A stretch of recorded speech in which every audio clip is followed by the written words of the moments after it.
Poet Lord Byron, Greek legend, British poet. Born 1788 to a declining aristocratic family in London, England, far from the great poet and Greek legend we know him as today.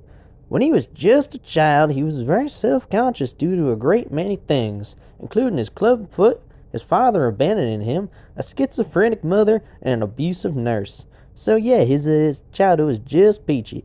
So, if you have any questions about his thought process or actions later in life, just refer back to the last statements that I made. Either way, at the age of 10, Byron was officially announced as Lord Byron, as his uncle had just passed away. This also came to him with a lot of wealth. Soon after, at the age of 12, he would attend Harrow School in London, where he'd have his first of many sexual encounters with both men and women. Bow chicka wow wow. Quite controversial for the time. Soon after, he fell deeply in love with his distant cousin, quite uncontroversial for the time. Also, if you haven't figured it out quite yet, Lord Byron kind of got around, if you're picking up what I'm putting down. So at any point in his life, he had quite a few side pieces, both male and female. After Harrow School, he attended Trinity College, where he would become an avid alcoholic and gambler, as well as where his poetry really took off, so quite a Renaissance man. Here's where he would also meet his best friend John Hobhouse, who came along with Byron for many of his later ventures. At this point, Lord Byron was something of a poet legend, releasing masterpieces like English Bards and Scotch Reviewers, Hills of Annesley, and The Adieu. The last two are about his lust for his cousin, and while I personally don't know what good poetry sounds like, I do like this line from the poem The Adieu. Father of light, to thee I call, my soul is dark within, thou must canst mark the sparrow's fall, advert the death of sin, thou who canst guide the wandering star, whose comp's the elemental war, whose mantle is yon boundless sky, my thoughts, my words, my crimes forgive, and since I soon must cease to exist, instruct me how to die. Yeah, that goes hard, so safe to say he was pretty good.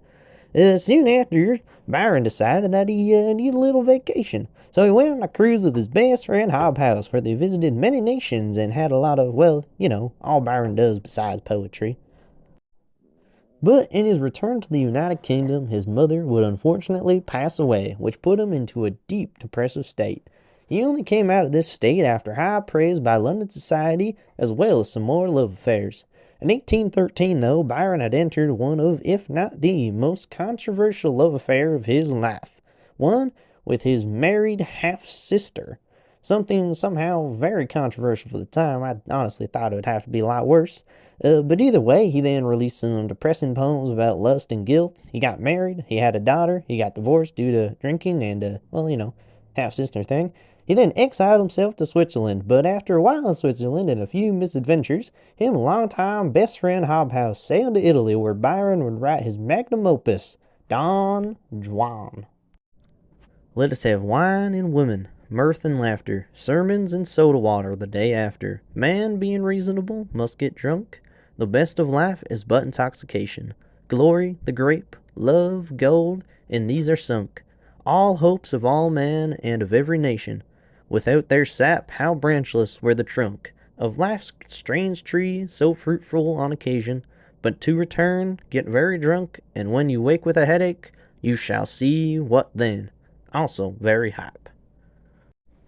By 1818, Byron's life had aged him well past his 30 years of age, and while in Italy he married a countess, joined a secret society, and helped Italy fight for independence against Austrian rule by editing a short-lived rebel newspaper.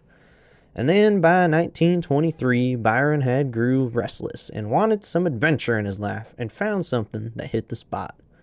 During this time, Greece was fighting a war for independence against the Ottoman Empire, and in Byron's eyes, they needed his help. Soon after, he spent £4,000, around 600,000 American today, to refit a Greek fleet, and was given control of his own personal elite fighting force, where he would never see the battlefield, as soon he would pass away let me check here, the flu. Anyway, to this day, Lord Poet Byron is remembered for not only being one of the greatest poets of all time, but also a Greek legend for his assistance during their War of Independence, as you can find Byron Street in almost any Greek city, as well as a statue made out to him in Athens.